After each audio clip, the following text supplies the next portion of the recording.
at the University of South Carolina, Beaufort.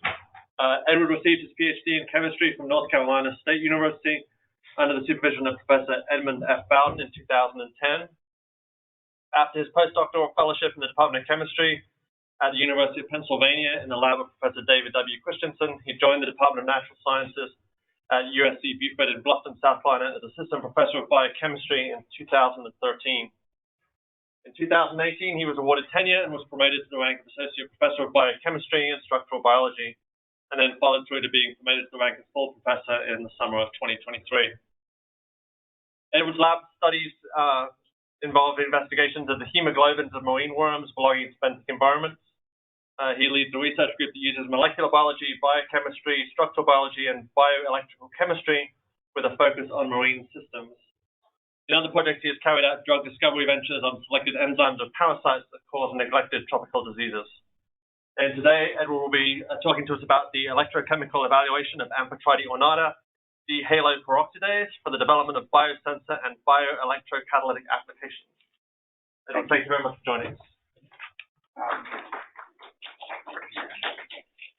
Thank you, Peter, for the nice introduction, and a warm welcome to everyone to join my talk. And thank you for the invitation to be here at MRRI here in Charleston. The topic of my talk is about an environmental pollutant called Bisphenol A. And before I get started, I want to tell you maybe the motivation as to why I was interested in this project to begin with. When I went to one of these seminars, or it's kind of like this poster session at the University of South Carolina, it was a couple of years back, I saw a poster presented by a student at the University of South Carolina on the main campus, and he had Keurig cups, and he was saying that when coffee goes through the Keurig cup, because it gets heated, the plastic from the Keurig cup, he wanted to determine if there was bisphenol A or BPA in the water. And he said he detected it with his chemistry techniques.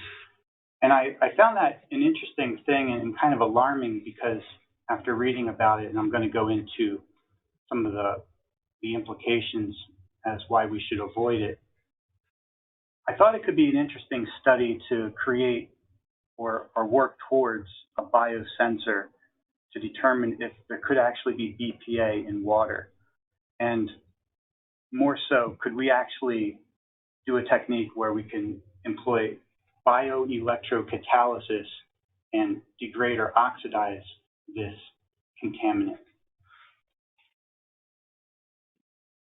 I have an image here that I collected at the estuary where I live, in Hilton Head Island, actually. This is known as a spaghetti worm, and the scientific name is called Amphitrite ornata, and it's a marine worm from the sea.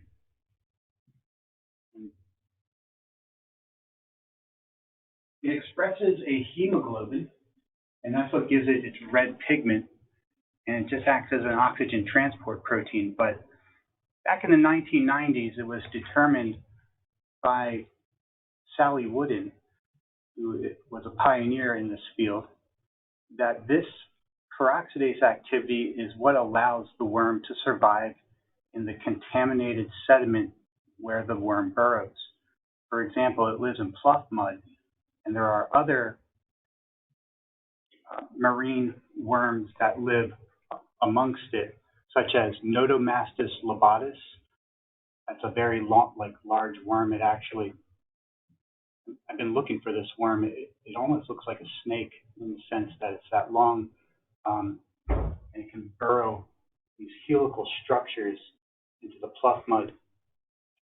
There's Dehaloperoxidase crispus, and there's another one called Sacoglossus kovalevsky. And these kinds of worms are secreting brominated phenols among other kinds of compounds that they're trying to deter predators using this chemical ecology.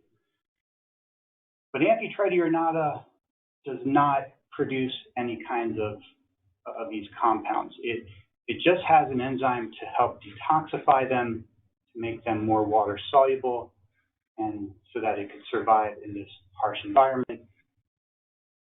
And I actually was a person who started studying this back in 2004, and I was working on the biochemistry of the enzyme involved. This is a reaction just showing you how you can have a trihalogenated phenol, such as a 2,4,6-trichlorophenol, shown here in the second image, and it's called TCP.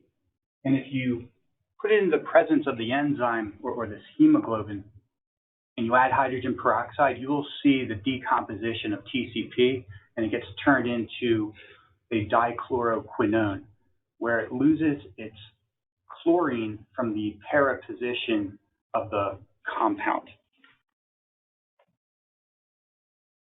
Here's an X-ray crystal structure of Amphitrite ornata Dehaloperoxidase. We're going to call it AODHP from henceforth. It is a hemoglobin having 137 amino acids. It's monomeric in solution. It has the typical globin fold, so if you do a protein blast on GenBank, you're going to notice that it's going to start aligning with a lot of different kinds of hemoglobins, like human hemoglobin, myoglobin, just any kinds of globins that have that fold. So it truly is a globin, and by its three-dimensional structure, it is as well. It has a molecular weight of 15.5 kilodaltons, and there are two isoenzymes found in ornata. You have DHPA and DHPB. This image here is of DHPA, by the way. And it has a similar fold to myoglobin, but the percent sequence identity is only 20%. I'm just going to give you a couple of quick facts about it, so bear with me while I just introduce the enzyme, and then I'll get into the story of what I'm trying to investigate. This is at the active site. So here you have a proximal region shown here in at the bottom area of the heme cofactor, where you're going to have a proximal histidine called histidine 89. And in the distal region, which is the plane above the proximal, it's the plane above the heme group, you're going to have this hydrophobic binding pocket where it's lined with, in DHPA, it's lined with 2 phenylalanine residues and a valine, so giving rise to very hydrophobic space. And inhibitors and substrates can fit into this binding pocket. If you take a look at formal reduction potentials, which are just bookkeeping values for, it could be anything from just anything that transfers electrons in electrochemistry, like a redox species plus an electron that is oxidized will become reduced, and so forth. If we take a look at peroxidases and hemoglobins or globins across the board, you notice that peroxidases have more negative redox potentials than do the globins. And back in 2012, I published for the first time the redox potential, ornata DHP's redox potential of 202, which is like the highest reduction potential ever known. And it's strange because it has this peroxidase activity, but yet it's not a negative redox potential, and it's just far more positive than even the globin. So that was a strange mystery. There are molecular reasons to why that is, and which also indicates why it's such a fascinating system to study. Now, with hemoglobin and peroxidase functions, I've already covered them, but just to go briefly on this slide, in the hemoglobin function, ornata uses DHP, which for historical reasons, that's why we're going to call it a dehaloperoxidase. It transfers oxygen to the cells. And then in the peroxidase function, you're able to dehalogenate trihalophenols by a mechanism shown here where you would add hydrogen peroxide to a resting state of iron 3+, and hydrogen peroxide would bind to your enzyme. There would be a 2-electron oxidation, causing the enzyme to lose 2 electrons, and you're going to form a compound ES, which is a highly reactive intermediate. When a trichlorophenol molecule comes in contact near the heme edge, it will get reacted upon and turn it into a radical. And it follows a classical ping pong mechanism that you may have learned in biochemistry, where if you have a racket or a paddle, every time a trichlorophenol would come to your paddle, you would hit it like a ping pong ball. And in this case, this is a tribromophenol, or 2,4,6-TBP. The paddle hits it, and this radical may move away. It's not until another radical can come back and get reacted upon a second time, and that's what's being shown here, that this TBP radical comes back, and then it meets with the second oxidation state called compound 2. That is compound 2. Form your 2,6-dibromoquinone. And so mechanistically, that's how that works. So let's circle back to BPA. Bisphenol A, it's definitely something to worry about. BPA exposure has been linked to neurodevelopmental disorders in children, and I have some references that talk about that. BPA is a chemical used to make polycarbonate, essentially a clear plastic. And it's hard. It's used in many consumer products, some sealants, and thermal receipt paper. If you ever go to the store and you get a receipt, that has a lot of BPA on it. It's really important to avoid touching that. Even if you put a receipt in your pocket or maybe in your wallet, it's touching your money. So it's just a very kind of like, it's just a chemical it's just going to start leaching off this very easily. There was a study done where cashiers were studied, and a lot of BPA came up in their urine because it would transfer through their epidermis of their skin on their fingers. And that's kind of alarming. And it was in the, like, I wouldn't say like the micrograms quantity. So it was showing up in people. And it's a persistent organic pollutant when it's in the body. If it's out of the body, it has a quick half-life, but when it's in adipocytes, it can maintain and be there. And if there's a mother who is pregnant, there's a vertical transmission that can happen with the child, also known as a maternal to child transfer. So then this is where it can get tricky, because let's suppose that the unborn child doesn't have the biochemical makings to degrade this kind of compound, then that can lead to neurodevelopmental problems like autism or ADHD, let alone other things like cancer. I've seen things about diabetes, and so just to name a few. Okay. Now, ever recently, my collaborator, Dr. Reza Galati, he published this paper in 2023 about DHP isoenzyme B had the ability to bind bisphenol E, which is a structural analog to bisphenol A, in the sense that here's the central carbon between the two phenols. You have a hydrogen atom that has replaced what used to be the methyl group. And so it's a very close structural analog, and it binds in the distal binding pocket where that hydrophobic space I showed you where it was. And within the study, they wanted to see how DHPB would be able to oxidize and degrade different kinds of BPA analog compounds like BPA, BPE, you have BPF, and so forth.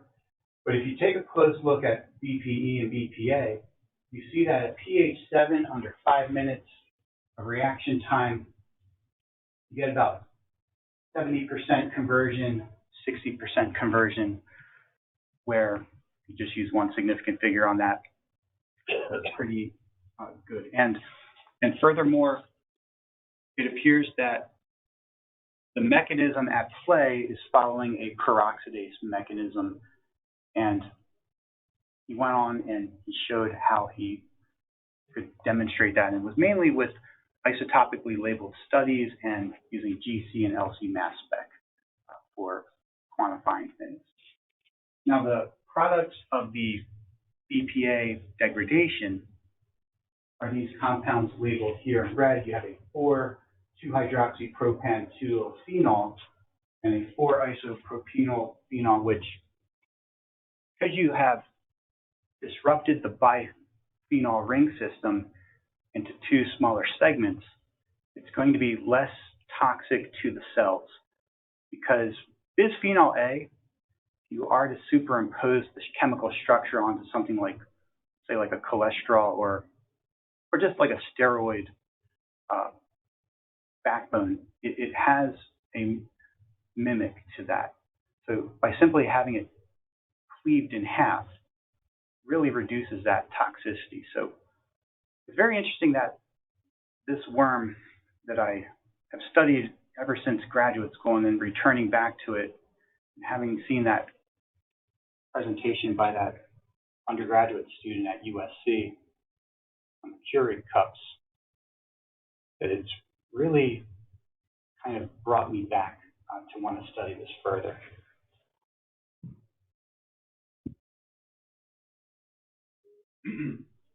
Now, for project objectives, we're going to look at the electrochemistry of AODHP again.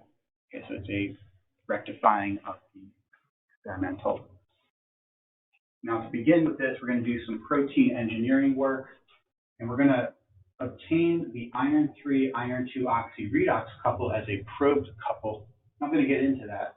We're going to look at some various surface lysine mutants of AODHP.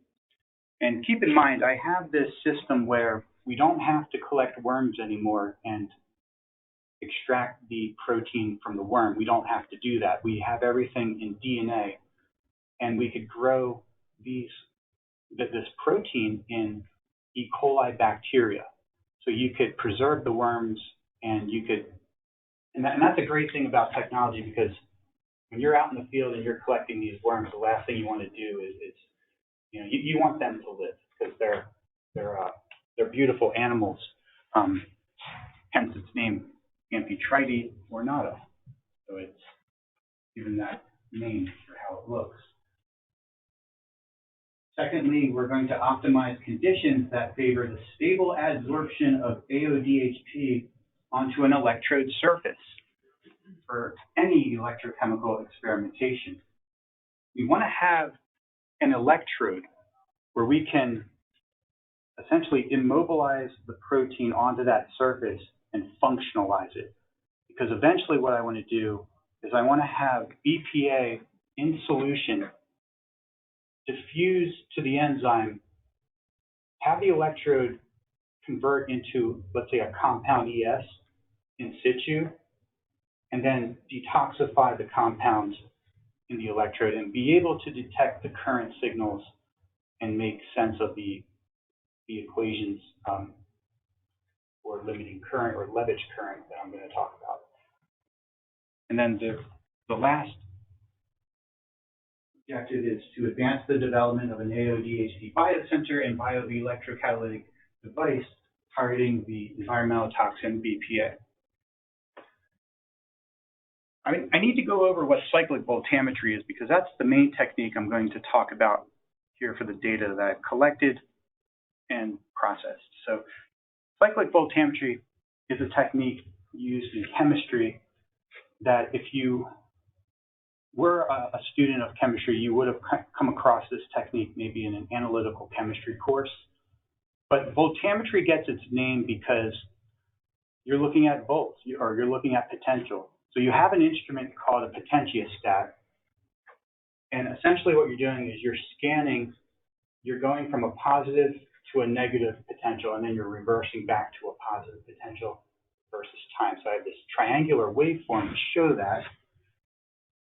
And when you go from a positive to a negative potential, you're going to cause a reduction. And you'll notice that you'll get a Faradaic response seeing a current signal. We call that Faradaic current or cathodic current. And when you go from negative potential back down to positive potential, you are effectively oxidizing, causing oxidation. So oxidation, you might have heard that mnemonic, Leo the lion goes grr. So you're losing electrons from your electrochemical system. And those electrons are going to the electrode. Then you're going to see this other current. So you see this cyclic voltammetric scan, and it's an interesting shape because it looks kind of like a duckbill on each side. But the part that is important are these peak shapes, these Gaussian peak shapes that you notice for it.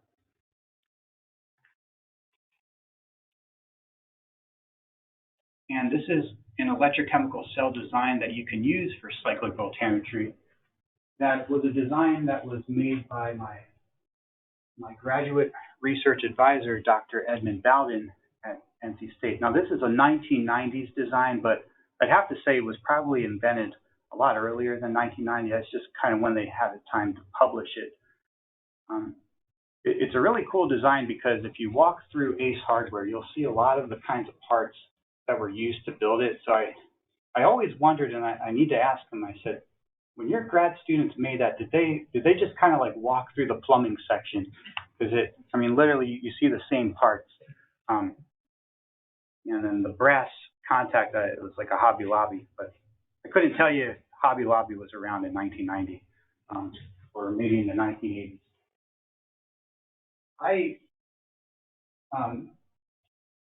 I'm a hobby woodworker, so what I did, I went into my garage and I built this cell, but it was these cell bodies that I needed to purchase from a glass blower, and when I was able to do that, I could basically rectify this cell. This is a really good cell design. Now, the kind of working electrodes that I'm using are gold. So I have glass that has evaporated gold that deposited on top of it. So it's just this layer of gold on top of a glass substrate. And that's what it looks like. These are two gold electrodes that you could literally put into this cell. Now, the other electrode that I have here is called an indium tin oxide electrode. Again, it's just float glass where this semiconductor material is deposited on.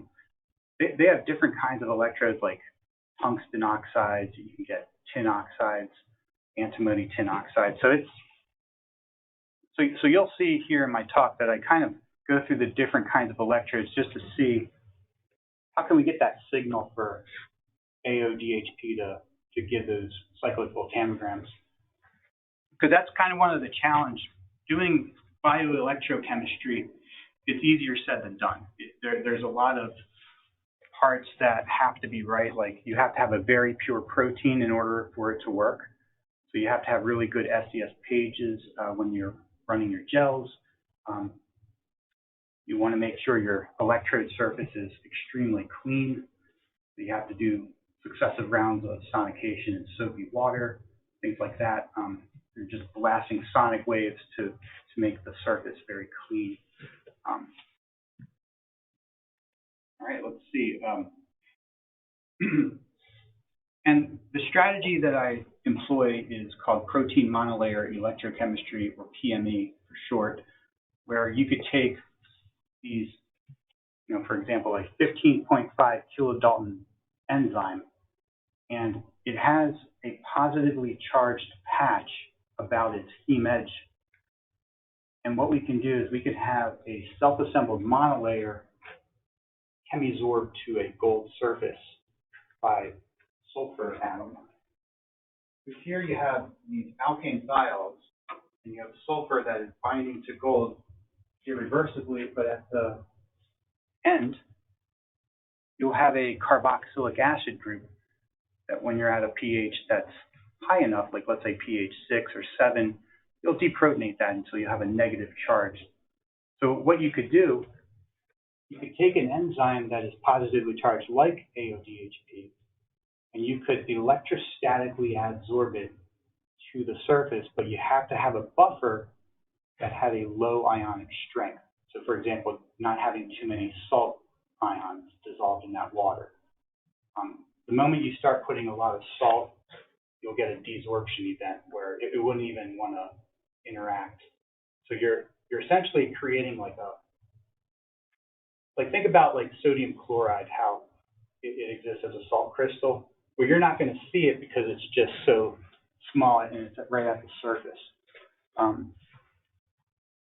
But yeah, and we could do that for gold SAM systems. We have antimony tin oxide systems where in that case you don't have a SAM, it's just right at the surface, it's negatively charged at the start, so it's an easier electrode to work with.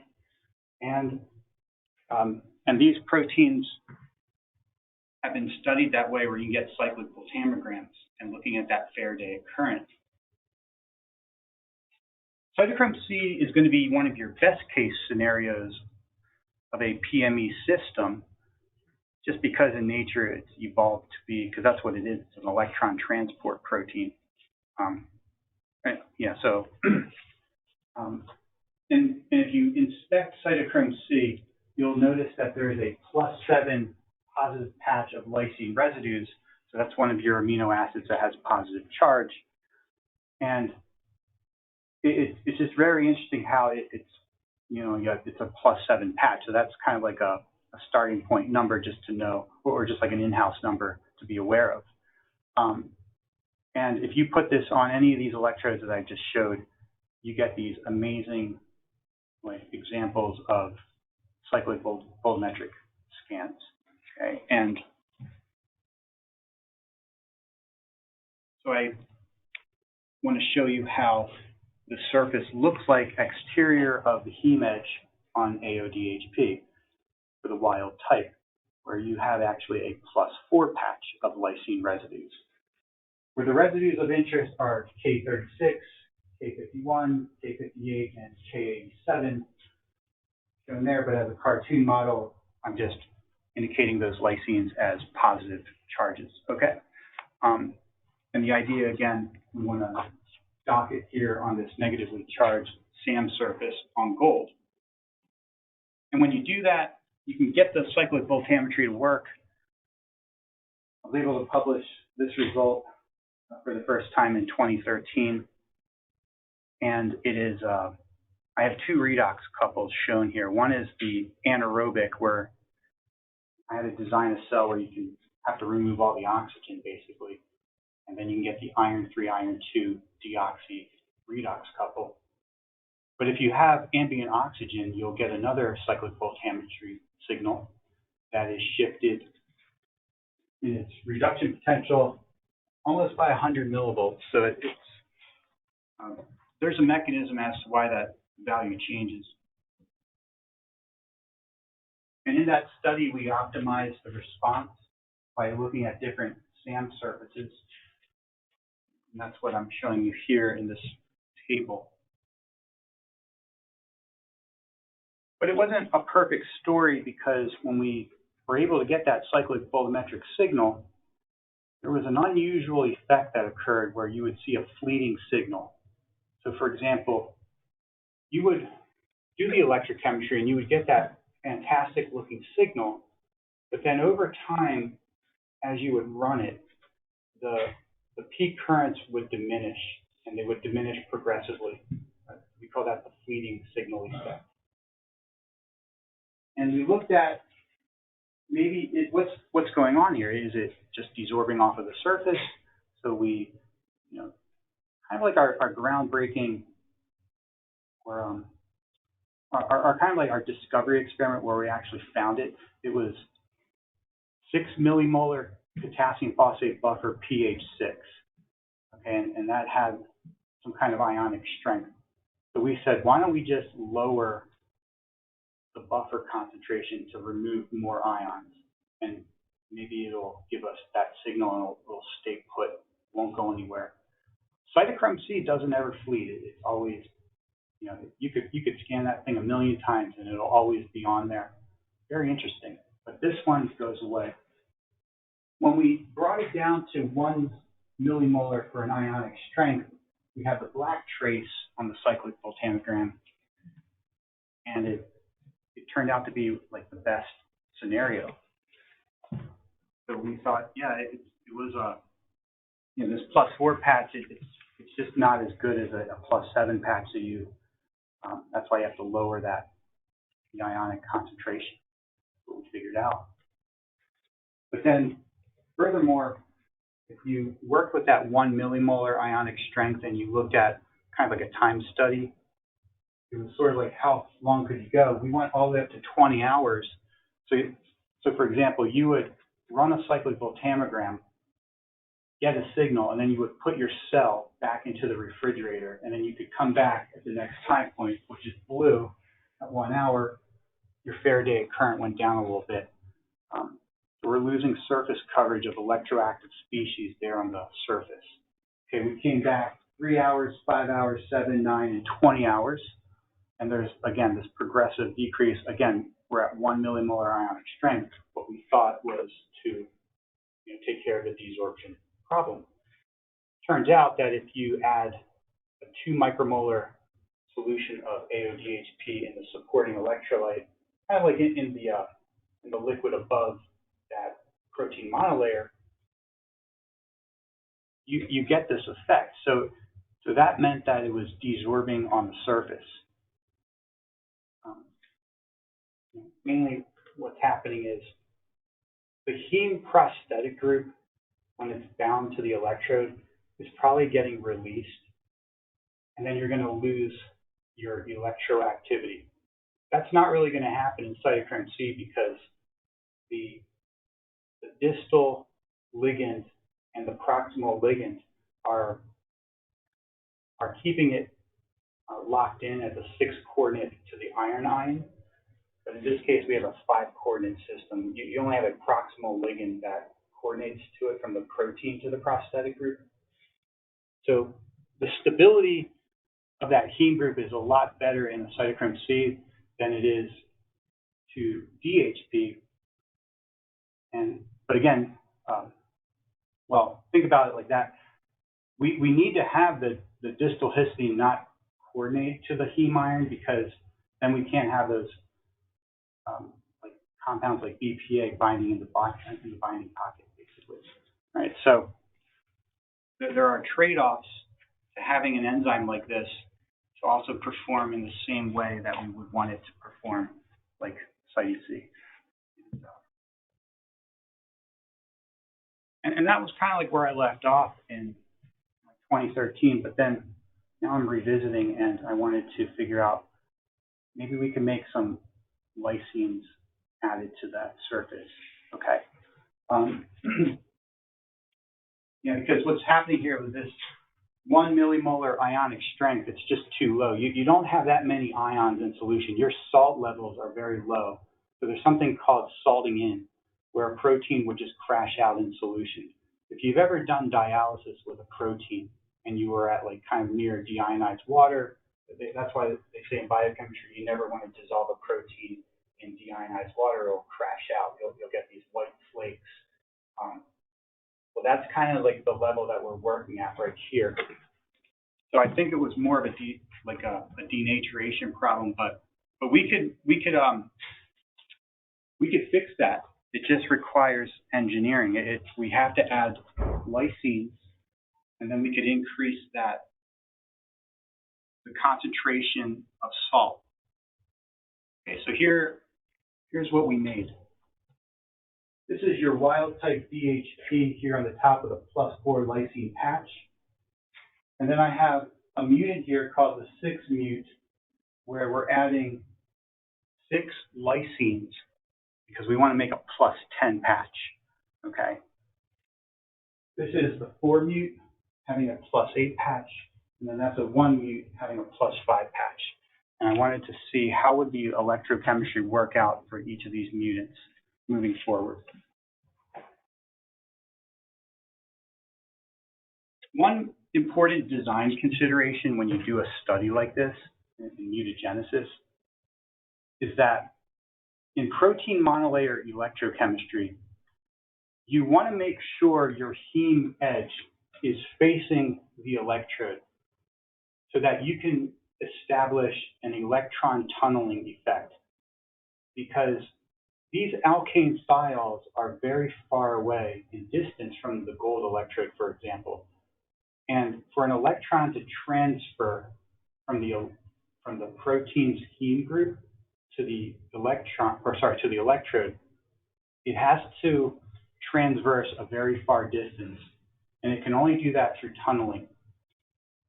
If you're going to design a lysine mutant, you want to make sure that the back face is neutrally charged, and that so that it doesn't have the opportunity to bind on that negatively charged sand.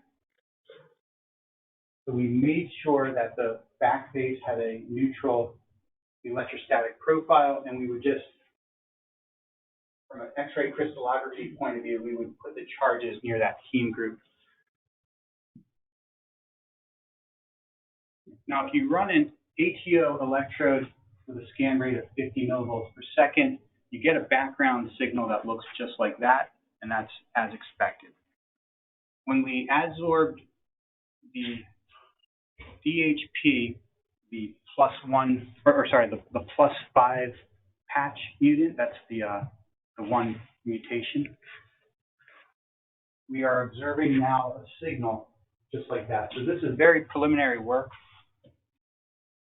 And if you look at a series of scan rates from 20 to 150 millivolts per second, you see the background showing you no Faraday current. You just see background current. But then having the enzyme bound to the electrode, we're getting that cyclic volumetric signal with direct electron transfer.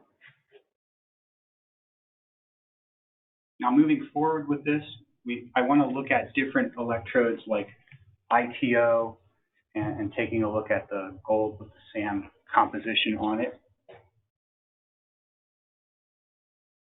But when I looked at the +10 lysine patch mutant,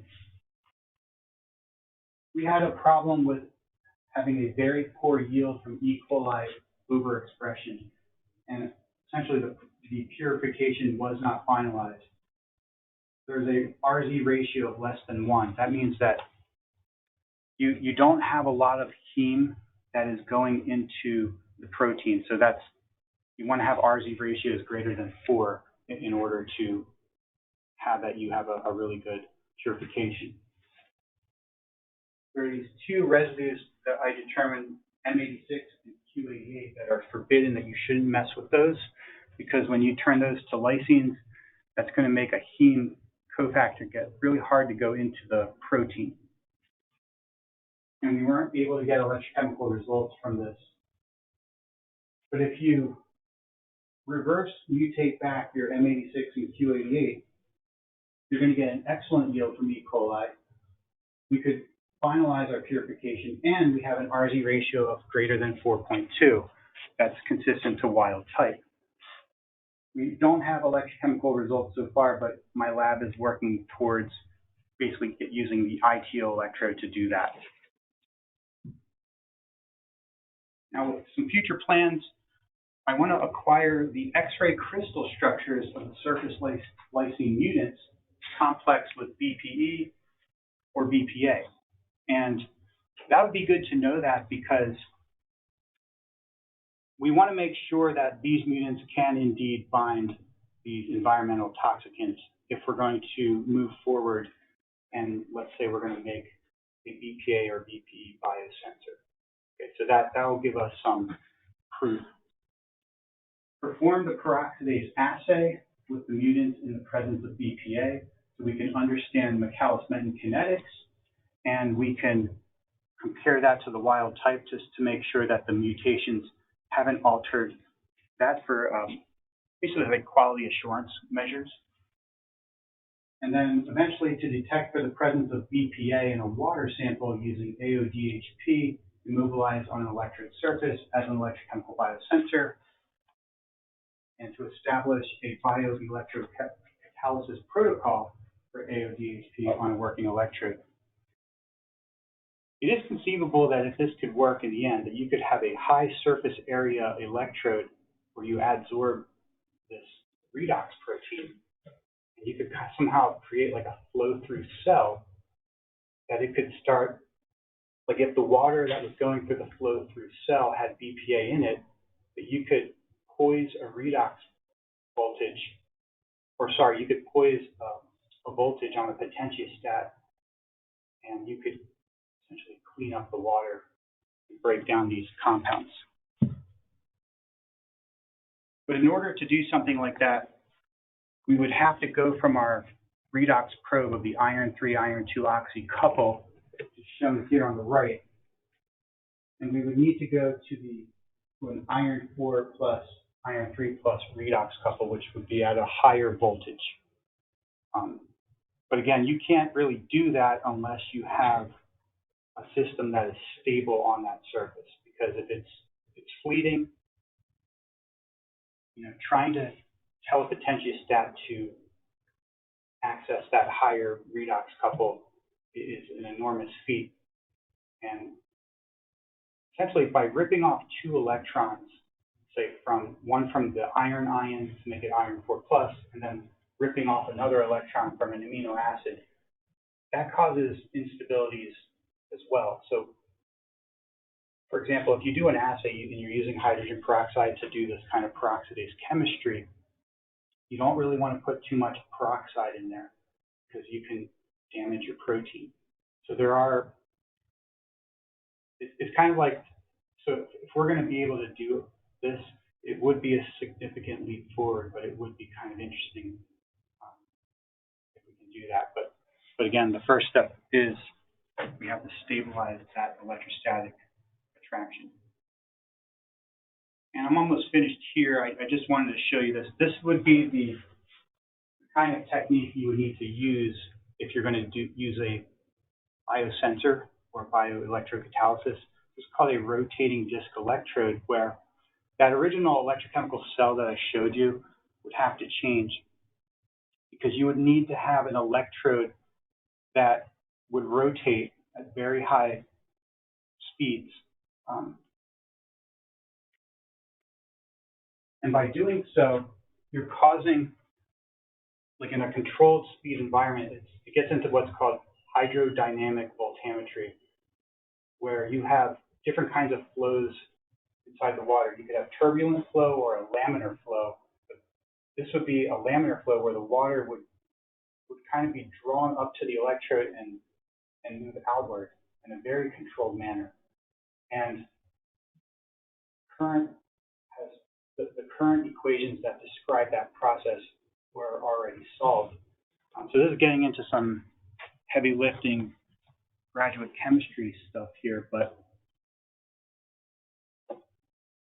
there are some companies on that you could watch webinars. One is Pine Research, and I was learning a lot about that. I even went to Marseille in France, and some of the pioneers of using bioelectrocatalysis, I had a workshop where they were showing us a system where you could use one of these rotators. I incidentally bought one for my lab, so I'm getting really excited to use it.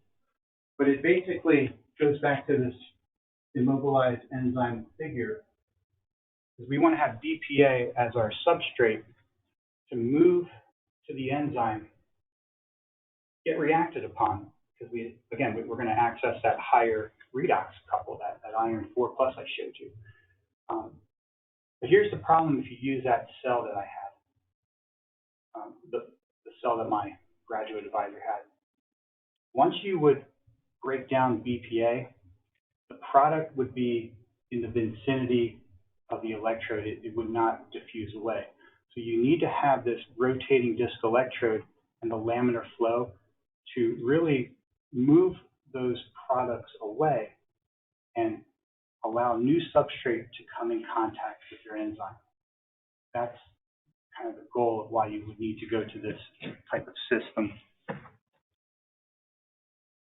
Now, to acknowledge some people who worked on this project, the team lead in my group is Lindsay Baker, and you can see her here. She's working with E. coli cells that have the AODHP being expressed inside of it, so we're not killing worms. And this is Kirsten Clark, who was a summer intern of mine, and she was working on the +8 patch mutant. You can see this nice bright color of the enzyme that we had, but we didn't get any electrochemical results on that mutant. We're going to still work towards that.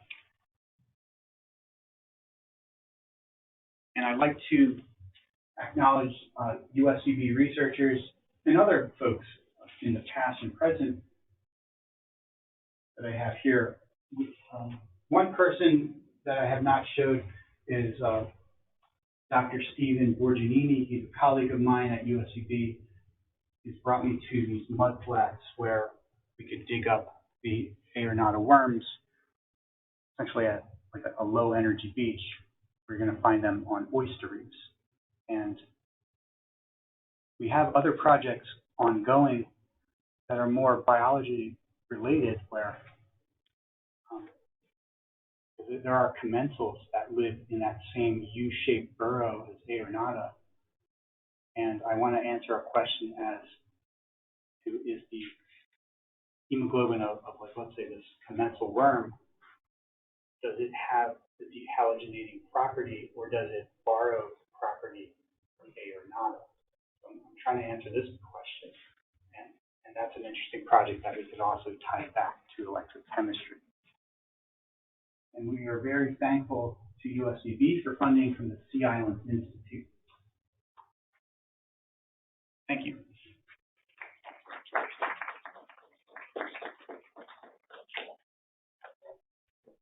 Well, we have plenty of time for questions. Fascinating talk. Who would have thought such humble quiz in the upload that line of reference to shade capabilities? So really nice stuff. Yep. So I don't know much about them. I think so. Be a good question, but there's different ways to attach things. So when I work with proteins, along the way we would have like a histidine tag or a streptavidin and bias kind of thing. Is there a way to use some of those types of linkages to make those connected? Yes, if you have, basically, if you have an alkane thiol that you have as a terminal group, let's suppose you have a histidine tag. Okay. Well, you would want to use what's called a nitro, it's called an NTA termination. And you could put a nickel ion that would complex to the NTA functional group, or you could use cobalt or even zinc. But anyway, the point is, if you express your AODHP in E. coli and you have a 6X histidine tag, in theory, it would interact with this NTA group, like a cobalt NTA group, basically. But here's the problem with that. If you try to do that, I think what will happen is your heme edge will be floppy. The protein will not ever want to stay in a given position. So then you're going to lose the electron tunneling capability.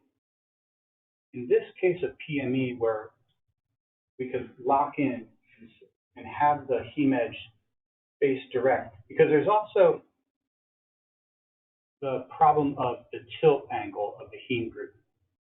For example, if you look at cytochrome C's +7 positive patch, you'll notice that a lot of the positive lysines are kind of flanked to one side. They're not perfectly concentric around the heme edge. So it seems like when it's docked for cytochrome C, again, the best case scenario, the heme has a tilted, but nature has done that just for lipid bilayer surfaces. And so if you could try to, to answer your question, there are people who have done that, but you have to use mixed monolayers, or sorry, mixed sand surfaces.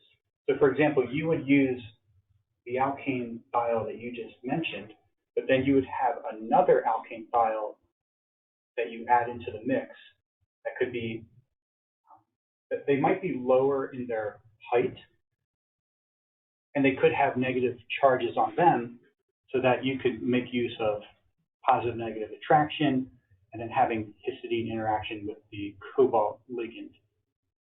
Okay.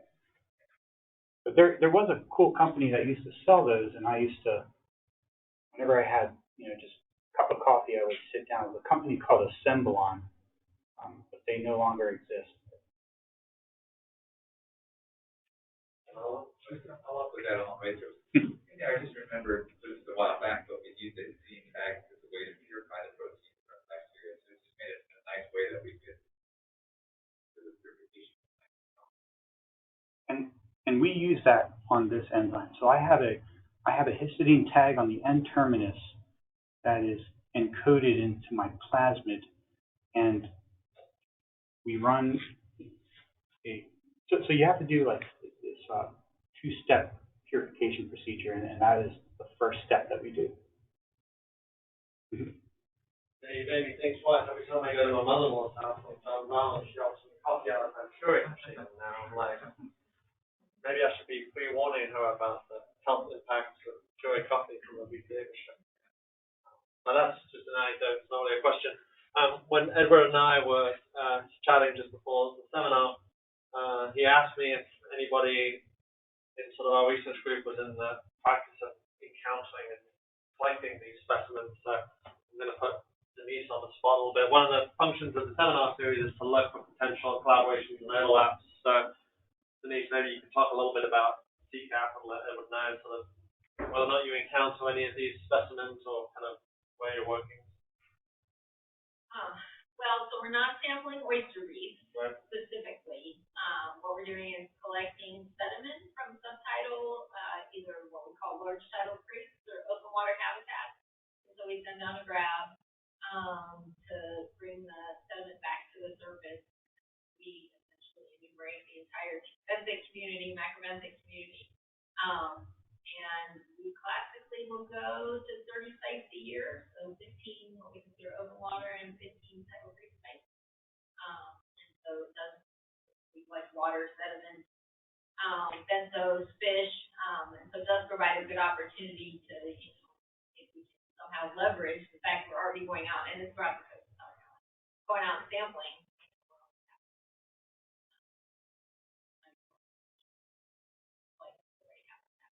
But it is not specifically around the oyster reef. We're developing a project where one of my students named Anna is working on kind of like an early 2000s technique of DNA barcoding of the cytochrome oxidase subunit 1 and 16S rRNA, along with 18S rRNA and 28S. And we want to have like a profile of being able to barcode worms, because when they're juveniles, it might be hard to distinguish what species they are. And if we could somehow have some worms in profile through GenBank, that if a person were to go out and collect them, they would know what they are working with and not have to be the expert at visual taxonomy. So I was thinking it could be possible to know a person, and thanks for letting me know about that. As you do this DNA barcoding, then you'll allow us to do taxonomic verifications. So I'm looking at introducing Dr. Lenny Young in the back row, one of our in-house geneticists. So maybe some mutual interest there too. Yeah, it's definitely needed actually.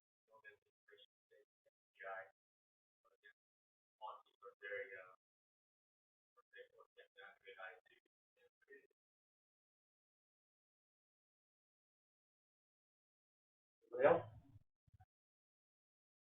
I have to tell you guys one thing before I let you go.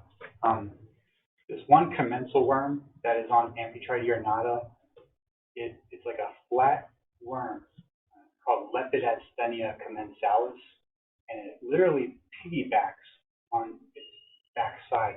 I need to go back and show you the picture here in the beginning. Well, it's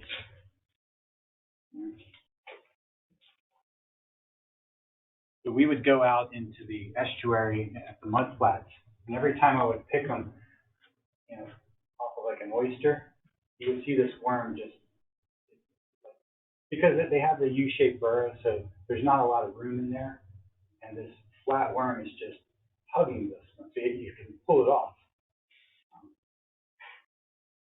There's also another commensal in these U-shaped burrows called Conyxa pedopterana.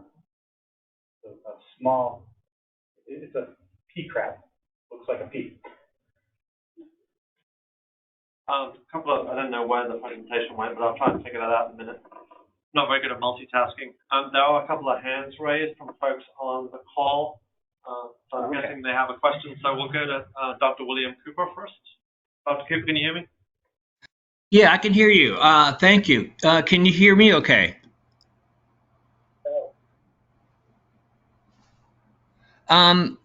So if you can hear me, Dr. D'Antonio, thank you very much for such a very fantastic presentation. That was quite interesting. I really enjoyed it. I do have a couple questions regarding your talk, if you can hear me okay. Yes. Okay, perfect, great. I'm glad you can hear me. First of all, quite interesting. What I was thinking of while you were giving your talk, I was wondering, you're talking about the front face and the back face, and it's really important for the front face to be the charged area and the back face to be neutral.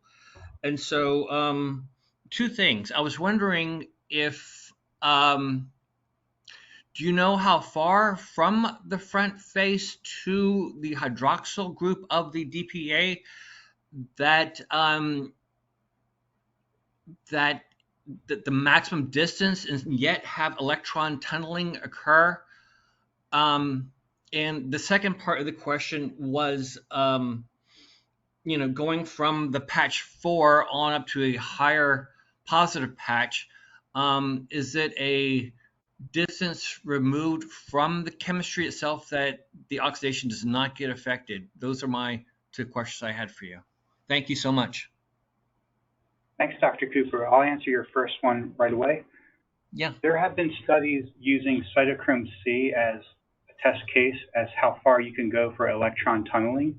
For example, you can go as long as 15 methylene groups. I think I've seen things as I've seen alkane thiols as long as 17.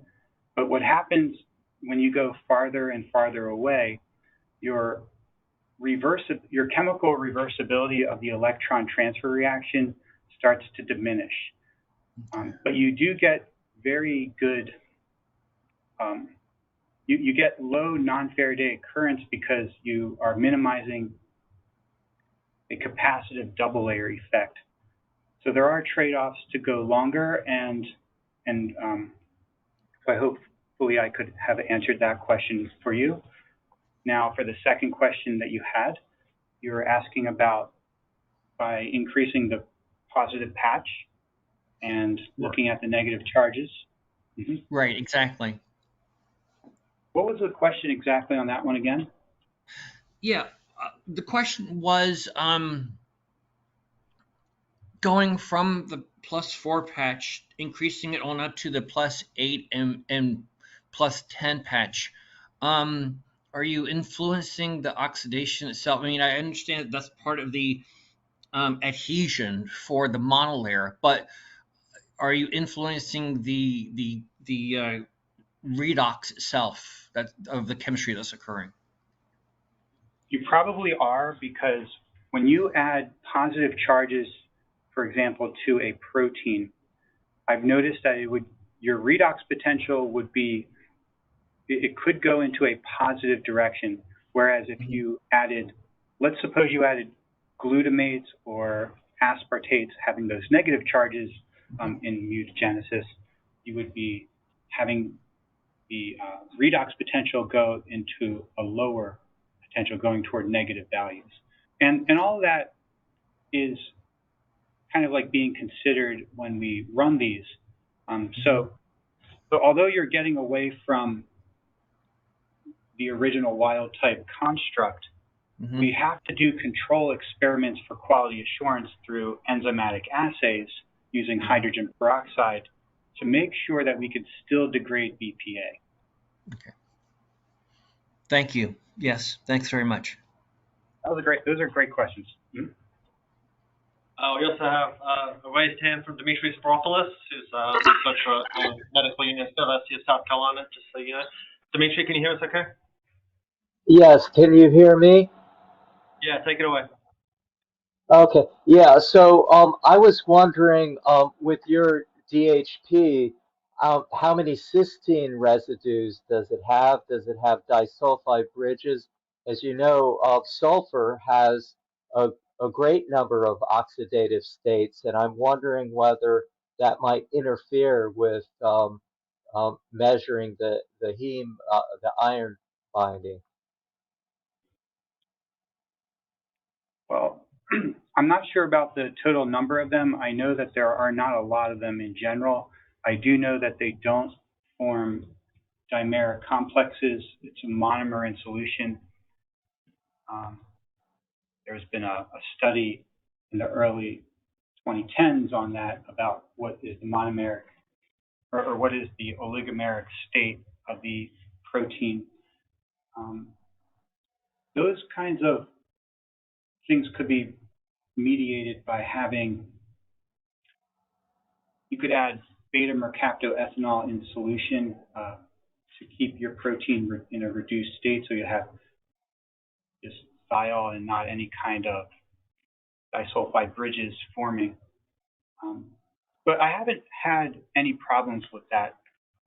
To say, for example, because when we published the work in 2013, I didn't come across something of that nature. Okay, thanks. Really exciting work. Thank you very much. Thanks. Well, we're a couple minutes after 12 o'clock. Take the last question if there is one. Alciuni, just want to thank Dr. D'Antonio again for joining us. It is only a couple of hours, but it makes for a long day to do with the round trip in a day, so we definitely appreciate you taking your time out of your busy schedule to present on us. And please do keep researchers here at Fort Johnson in mind in terms of central collaborations, whether it's field sampling, whether it's ecological stuff, or whether it's some of our genetics and molecular techniques. But appreciate your time today and teaching us more about Amphitrite ornata. So thank you very much. Appreciate it. Nice to be here. Thanks. Thanks, everybody. Thank you. Bye-bye. Thank you so much. Bye. Thank you so much, everybody online. I appreciate it.